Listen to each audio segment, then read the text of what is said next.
Hey, I'm Austin Man, and I'm here in northern Kenya, and I've just wrapped a few days of testing the iPhone 16 Pro camera.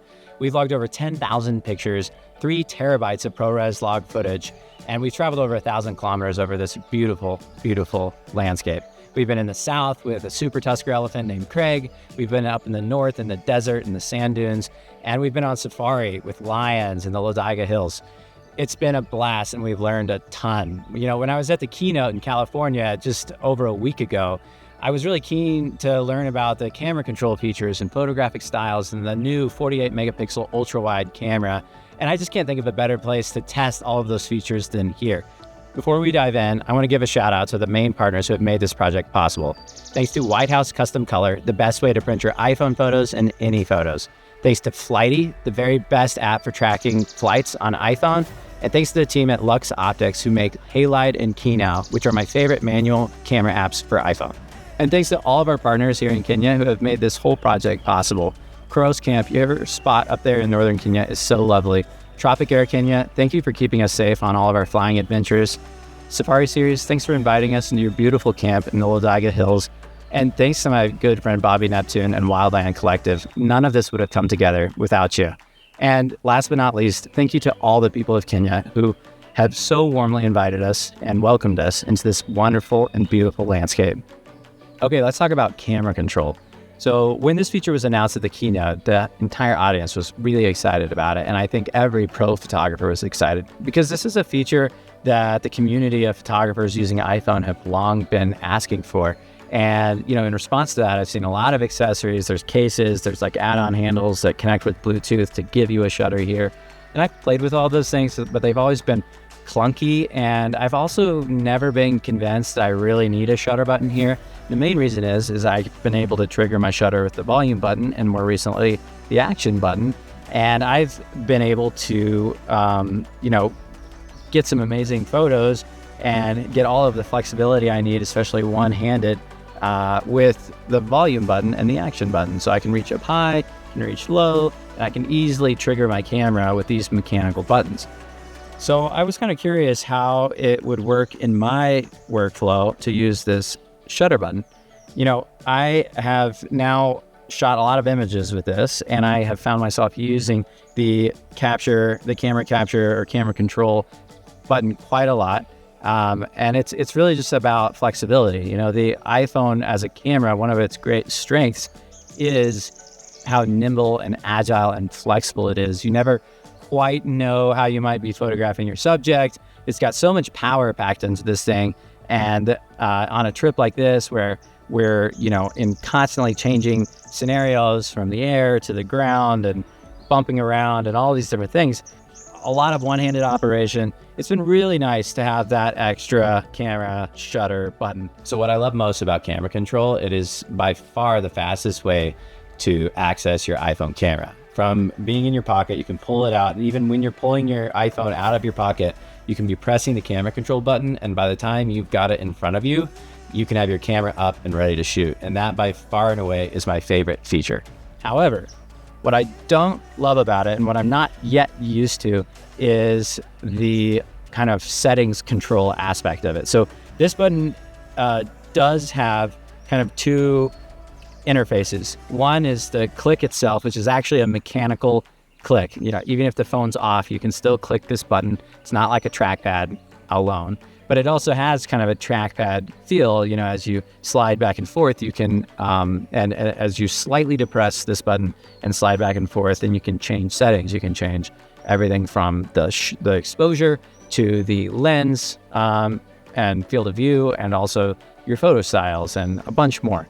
And I love that idea, but in my case, in these kind of extreme environments where, I might have my hand out of this helicopter and I'm trying to get a picture and the wind is buffeting the phone.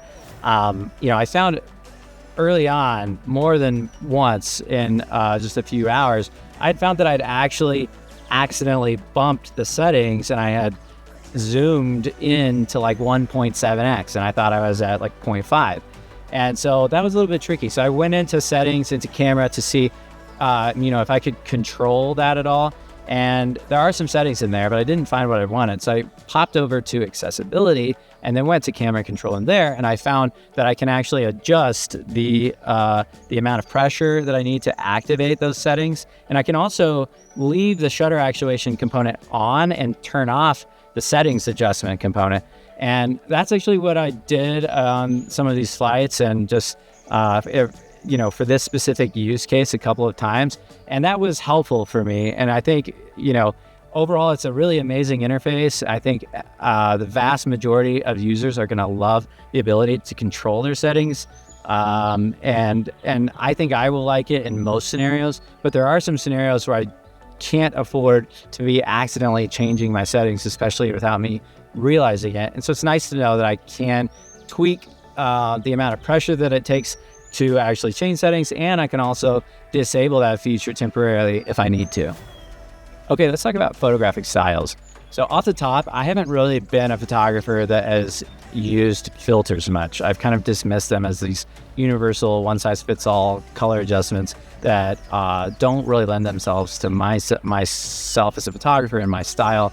I come from a Photoshop background. I'm more interested in selective adjustments and tweaking each and every image in its own way instead of just kind of a blanket application of some color adjustments.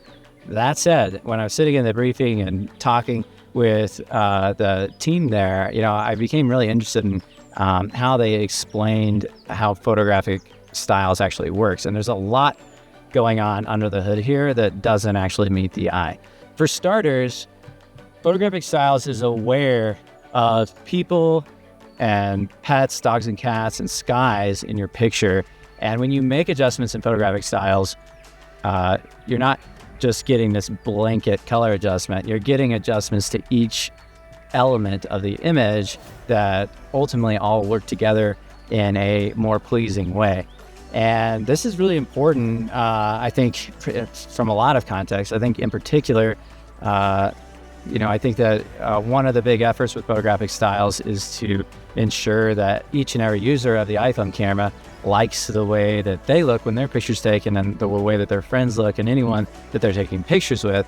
And one of the things I learned in briefing is, there's not a one-size-fits-all filter that's going to work for everybody, because everyone is different in their values and in their skin tones. And, my community in the States might be very different than my friends here in Kenya and anywhere else in the world. And so in order to solve for that problem, instead of trying to create, a one-size-fits-all filter, they've instead said, let's build a powerful tool that allows each and every user to adjust the tones of the image with incredible nuance to meet their liking. And so I played with this tool quite a bit across the board, photographing landscapes, photographing people, photographing wildlife. And it's really impressive and sometimes really surprising how each and every look kind of blends these different elements together. And I've had a lot of fun with it. I think there's a couple of notes. One, the interface can be a little intimidating when you first jump in there, but to sum it up, you've got this square, and you can drag around the square to change the settings, and you've got your tone, and you've got your color, and you've got your palette. And so tone is up and down, and the further up you go, the more kind of processed it looks. It's kind of like a shadow slider on steroids. And the more down you go, the less processed it looks, and the more the shadows will clip. And then left and right, you got saturation. It's your color, and palette is kind of the intensity of the filter. And so that is kind of how I've begun to think about that tool, and which is a little bit of a simplistic way of looking at it, because I think there's more going on there than meets the eye. But also another thing to realize is you can't shoot photographic styles in ProRAW, so you have to make the decision between one or the other. And I think one of my biggest wishes for photographic styles would be that we could use them with ProRAW, but we can't yet. So I usually shoot in ProRAW by default, but I popped out of ProRAW quite a bit throughout this project to play with the photographic styles feature. And the cool thing about photographic styles is you can set your look while you're shooting.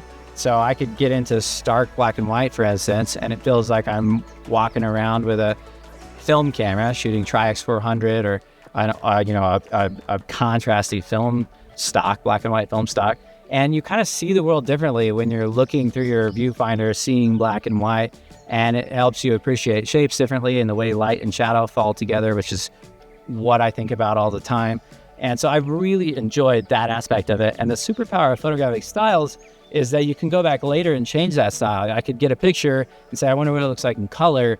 I can go back and change it. And that's really powerful. It's not getting baked in to the image file itself. And so that's important to know. And so it's got a little bit of similarity to ProRAW, which of course gives you all of the control that you need later, but it also requires you, to store the bigger file and also to go back and actually put the time into it in post. And if you're not wanting to do that, Photographic Styles is a really good option. So I see myself in the future trading off between both of these approaches in my creative workflow. Okay, now let's talk about the new 48 megapixel sensor for the ultra wide camera. This is the feature that I was most excited to see coming out this year on the iPhone 16 Pro, because I, as a photographer, am always leaning into this wide perspective. I think that the ultra wide perspective is really great for establishing a sense of place in a story. These climbing up high and shooting an overlook or getting really low and looking up on a subject. I just think it's a great perspective, and it's one I love to use. However, with the iPhones previous to this year's model, the 13 millimeter or the 0.5x ultra wide perspective has been limited to a 12 megapixel sensor. So the 1x, the wide, is a 48 megapixel. The ultra wide is 12. So you're getting a fourth of the resolution if you choose to go ultra wide. So it's always this tension of like, do I really want to go ultra wide and sacrifice the pixels, or do I stay with the pixels and not get the ultra wide? And now though, with this new sensor, we've got 48 megapixels at both 0.5x ultra wide and at 1x wide. And I love that. That means that I'm going to be using my ultra wide a lot more often, because I'm not going to shy away from it because it doesn't have the resolution. And I love the ultra wide also because it has a really cool sun flare, and it also has the macro built in. So along with getting 48 megapixels for the ultra wide perspective, we also got 48 megapixels for the macro perspective, which is quite cool. So, if you've ever seen an iPhone macro shot that you thought was impressive up until now, those were only 12 megapixels. And if you go back and shoot that again, it's now 48 megapixels. It's 4 times the resolution. So it's even more impressive. And I've been up close with a lot of flora throughout the countryside. I've been up with a cycad, this tree species, and shooting the leaves of the cycad was really interesting, and also some flowers and cacti and all kinds of different stuff, insects. And it's been super fun to see how much more punch those macro photos have now. So one thing I wish, my wish in this perspective is that I'd love to see the 5X also get a 48 megapixel, because now I'm still feeling that trade-off. I've got the wide, the ultra wide, the macro, they've all got 48 megapixels, but the 5X is still shooting a 12 megapixel image. It's a lovely one, but I do wish it had the resolution.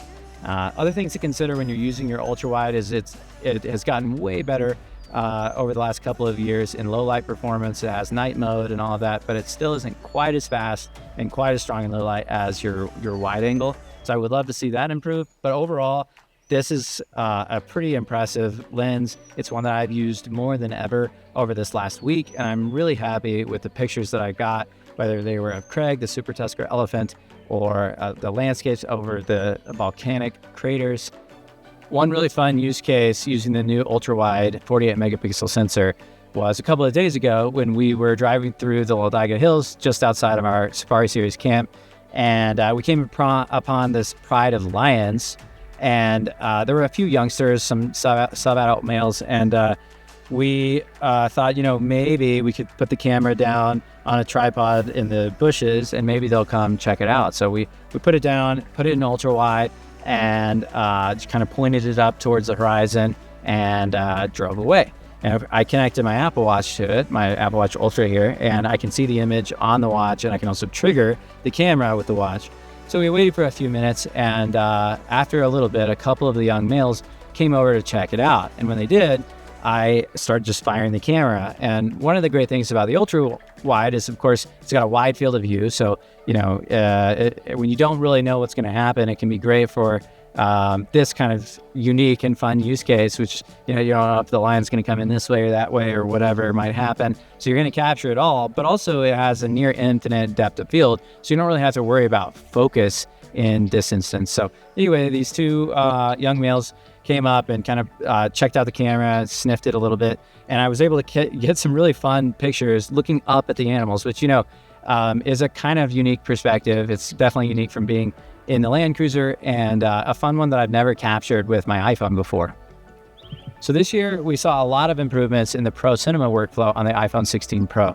At the top of that list was the ability to record 4K footage at 120 frames a second in ProRes log.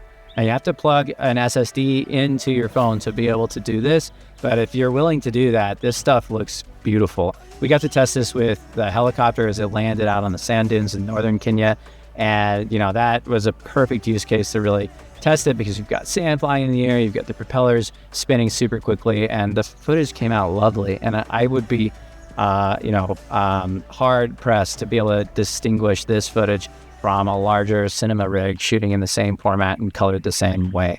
Also, we've got a lot of new improvements on audio recording on the iPhone 16 Pro. For starters, we're told that there's studio quality mics built in, and that should lower the sound floor and kind of remove that hiss that you might hear. And also there's a new feature that allows wind reduction, which I'm really excited about, because onboard audio on the iPhone, while the mics have been really good over the last few years and the tonality of voices and so on have been really strong if you're recording in a quiet, non-windy environment, where it has broken down is just a slight bit of wind can really interrupt an interview or anyone that's talking into the mic for any reason, and it can be really distracting. And so up until now, we've really had to lean into using external microphones with windscreens on them, the furry little dead cat things. And so I was really curious, how good this feature would be. And I got to do a little bit of side-by-side testing, and I've posted that in my blog. And I was actually pretty impressed at how much the wind reduction feature actually cuts out that wind sound when you're recording with your onboard audio from the iPhone 16 Pro. Also, there's a new audio mixing feature that allows you to actually only hear the sound that is within the field of view of your camera. So if I'm shooting with my wide lens, the iPhone knows that, and it only captures sound that's coming from the field of view of my wide lens. And so it won't capture audio behind you if you go into that mode. And that's a pretty cool feature, and we've gotten to play with it a little bit. It's not perfect, but it certainly is a lot better than not having that control at all. And I think there's a lot of use cases where it works quite well. Now, my friend Dallas Taylor, who runs De Facto Sound and also has a podcast called 20,000 Hertz, I got to sit next to him in the keynote, and he's a brilliant sound designer. I have great respect for him as a creative professional, and his whole world revolves around sound. And so I got to talk with him about this. And for him, he was really excited about this potential, and, but also a little skeptical of how well it works. I think ultimately, we're not going to see the same quality that we would if we worked with external microphones and hired Dallas to produce our sound. But we're a huge step in that direction. And I know Dallas is going to post a little bit about his perspective on these features, so I'll link to him below. Okay, that's a wrap. I wanted to close with just saying thank you to all of you that tune into this content, that watch this video, that are reading the blog. It is the joy and the privilege of a lifetime to be able to enter a beautiful landscape like this one in Kenya and be able to test this camera in the iPhone 16 Pro. It's an amazing device, and it's super fun to get out and just play with all the amazing tools and capabilities in this camera. You can capture the macro details, you can capture these huge landscapes, you can capture high-speed film to slow down in slow motion. And it's a ton of experimenting working with this camera. And sometimes things turn out just the way that you want, and other times they don't. And that's a lot of the fun of it. So I just want to encourage you to go out into the world, have an adventure, look for the light filling darkness, and share those pictures, share that art with your community and your friends. I think that you'll be glad that you did.